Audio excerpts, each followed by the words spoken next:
कोयता गैंग। अगर आप पुणे में रहते हो तो ये नाम कभी न कभी आपने सुना ही होगा। वैसे तो पुणे यह बहुत संस्कारी और अच्छा ऐतिहासिक शहर माना जाता है, लेकिन यहाँ क्राइम की और दादागिरी की भी कोई कमी नहीं।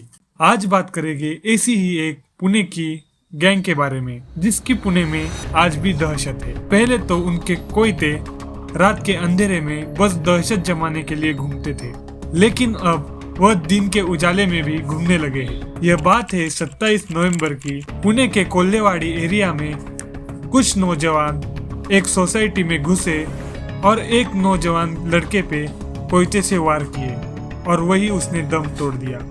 यह सब दोपहर में हुआ, लेकिन इसकी चर्चा कहीं नहीं हुई। हालांकि इस कोयता गैंग की दहशत सिर्फ एक नहीं बल्कि पुणे के हर क्षेत्र में है।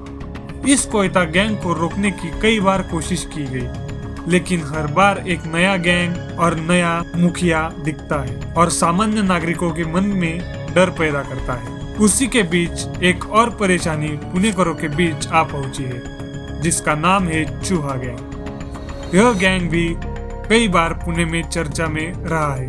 25 नवंबर को हुई इसी घटना की आज हम बात करेंगे। नमस्कार दोस्तों, आपका स्वागत है हमारे और आपके YouTube चैनल भारत दृश्य में। पुणे में जब सारा प्रशासन चुनावी तैयारियों में व्यस्त था, पुणे के कात्रज में संतोष नगर नाम के क्षेत्र में डिलाइट बेकरी के सामने कुछ बदमाश डाका डालने की तैयारी कर रहे हैं। इस टिप के सहारे पुलिस ने ट्रैप लगाया और सुबह करीब 4 बजे उन आरोपियों को गिरफ्तार किया।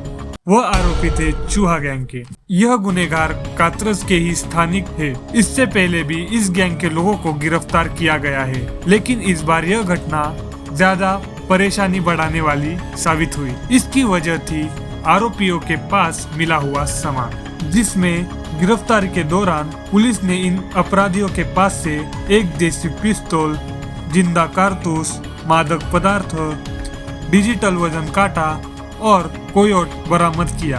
ये चीजें उनकी गंभीर आपराधिक योजना की गवाही दे रही थी। इस गैंग का नाम उसके मुखिया के नाम पे रखा गया है, जिसका नाम है तौफीक सैयद उर्फ चूहा।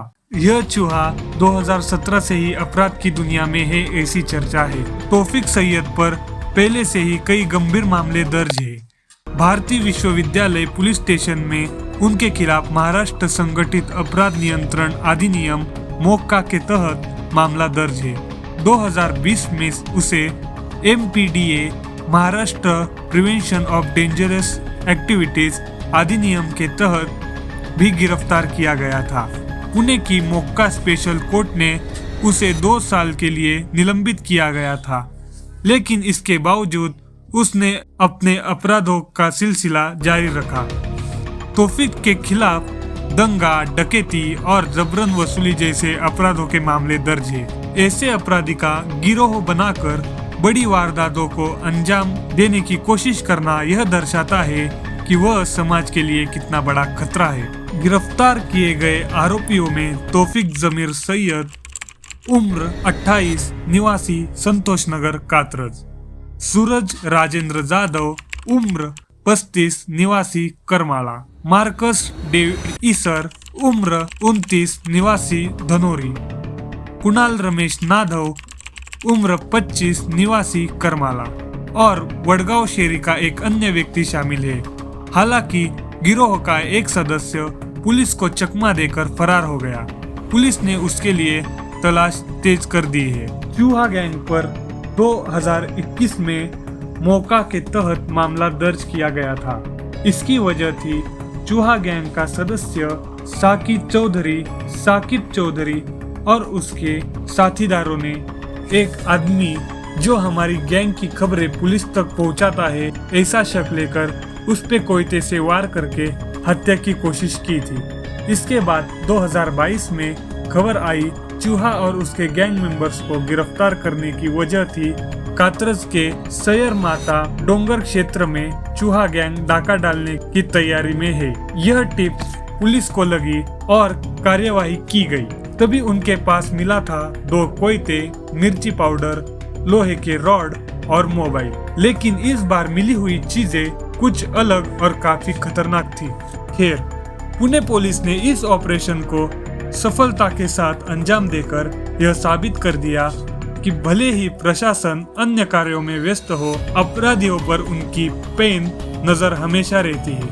अंबेगांव पुलिस स्टेशन के वरिष्ठ निरीक्षक शरद जी ने और उनकी टीम ने इस मामले में सराहनीय काम किया। पुलिस फरार आरोपी की तलाश में जुटी हुई है और यह सुनिश्चित कर रही है कि इस गिरोह के सभी सदस्य सलाखों के पीछे हो।